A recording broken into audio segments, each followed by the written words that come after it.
Whenever you're ready. Introduction. Okay, so I need to introduce myself. Yeah. Okay, I'm Charles Gordon, writer of Secrets of Empowerment, and yeah, I can silence that Right. part Yeah. as well. Yeah. I want to start again. What happened was I saw a guy driving a Porsche at the time. It was a 944 Turbo. I remember it very, very well. He went on to become a very good friend and is still a very good friend to today. But he had this Porsche. I was broke and hungry and wanted to make money. So I saw the guy and said to him, look, how did you get that? And he said to me, I work in property. And after being during being the time of the research period of everything that I was looking at, I thought, well, property it is then, it's a sign. This is what I've got to do.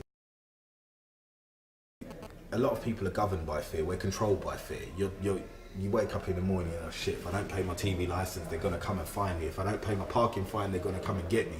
And basically what society does is it uses fear to control people. It uses fear and indoctrinates fear into us to stop us believing that we can do certain things when really we can. People don't want fear in their lives, and they don't want to feel pain in their lives, so they stay away from them as best they can. The only way to achieve certain goals is to eliminate the fear. You can't fear it. You have to just say, do you know what, whatever happens, happens.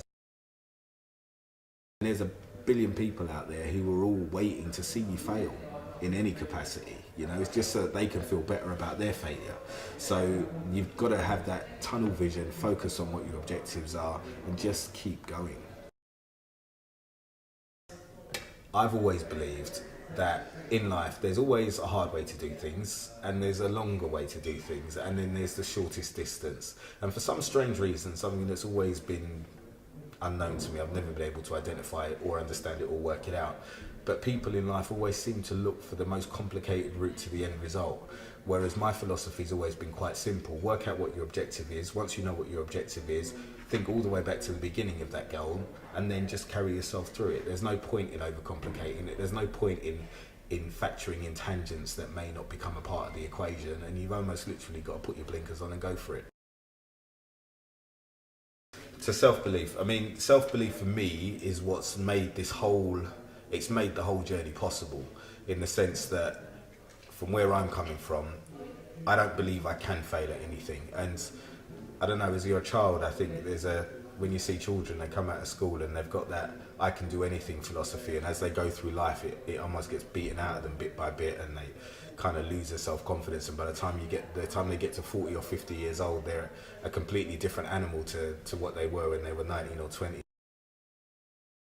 If you're going to get advice from anyone in the game, always make sure that it's someone who's done it before, because 90% of the population of the world are negative, so they will find a million excuses why you can't achieve your objective. Whereas there's only 10% out there who are positive, and they're the ones that have been successful and have done things in the past.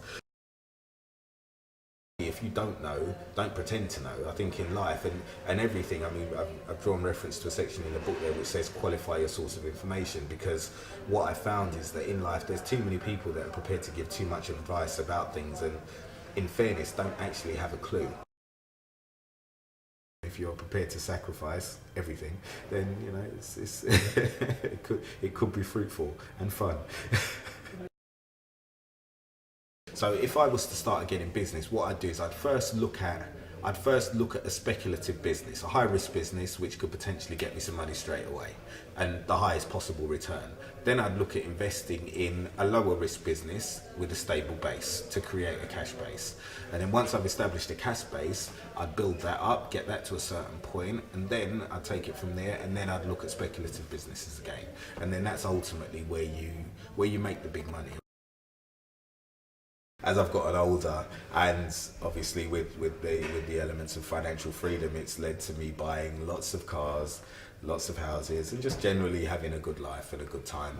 I go away to see the fights in Vegas and just chill out with my friends, and sometimes even pay for my friends to go on holiday. So it's I think the overall game is just to enjoy it as well. It's to understand that it's not just all about making money. It's about having a good time and enjoying it. So I do a lot. I do the car thing in the sense that, God, Literally, I mean, the last car I bought was the Lamborghini Gallardo Spider, which is on the back of my book because that's my toy and I like it.